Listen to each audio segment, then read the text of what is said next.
പ്രതിപക്ഷം വട്ടപൂജ്യമാണ്.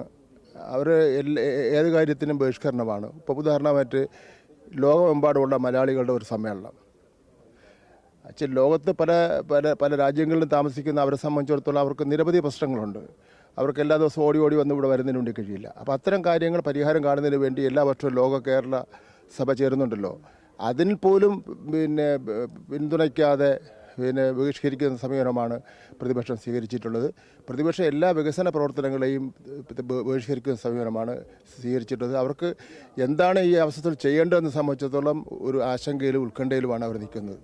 ഈ അവസാന ഘട്ടത്തിൽ ഈ ഒരു ദേശീയപാതയുമായി ബന്ധപ്പെട്ട് തന്നെ കേന്ദ്രത്തിന്റെ ഭാഗത്ത് നിന്നാണ് അതിന്റെ നിർമ്മാണത്തിലടക്കം വീഴ്ച വന്നിട്ടുള്ളത്. പക്ഷേ സംസ്ഥാന സർക്കാരിനെ കുറ്റപ്പെടുത്താനാണ് പ്രതിപക്ഷത്തിനൊരു കൂടുതൽ വ്യഗ്രത എന്ന് തോന്നുന്നുണ്ടോ?